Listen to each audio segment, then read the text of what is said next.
the W13's few advantages over the faster vehicles from Red Bull and Ferrari was that its tires kept their speed for longer.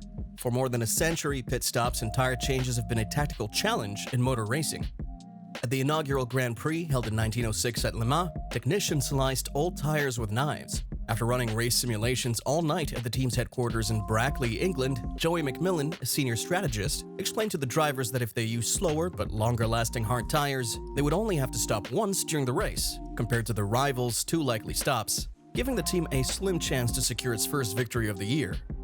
McMillan displayed a screen with 20 lines, each representing one of the 20 vehicles in the race, and depicted their expected advancement, with Hamilton's Mercedes just holding on to first position in the conclusion. Wolff's voice answered the phone. Formula One jargon is a PhD-level jumble of ride heights, tire degradation curves, strat modes, and gurney flaps. Wolff used to be a race car driver before dropping out of college. He sees himself as a sparring partner for the engineers on racing weekends.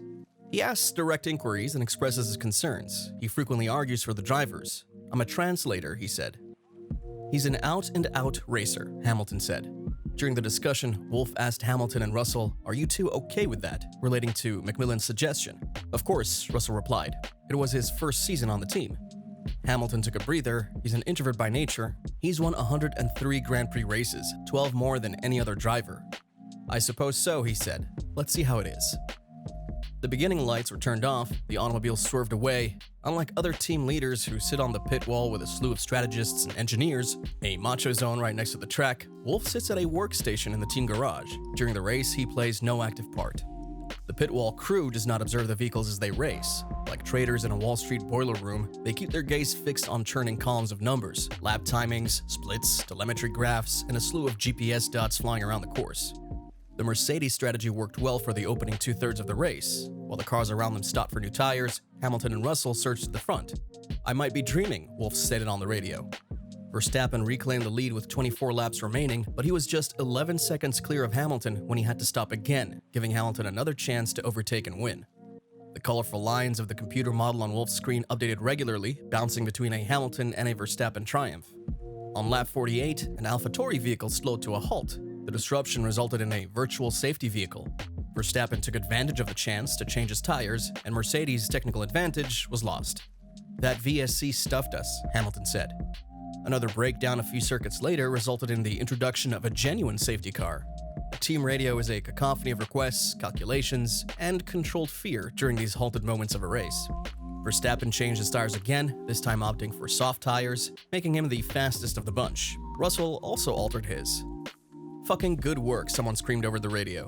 "What did we do?" Wolff asked. When the race resumed, Hamilton was in the lead, but he was running on old, hard tires. "It's going to be difficult to stop Verstappen," Wolff speculated. With a nod to Abu Dhabi, the Red Bull driver passed Hamilton on the main straight in front of his home fans and pulled away. "You fucked me over," Hamilton yelled at his crew. "I can't tell you how pissed I am right now." Russell caught up to him a few laps later. Hamilton finished fourth, just off the podium. Russell finished second, his greatest finish for Mercedes.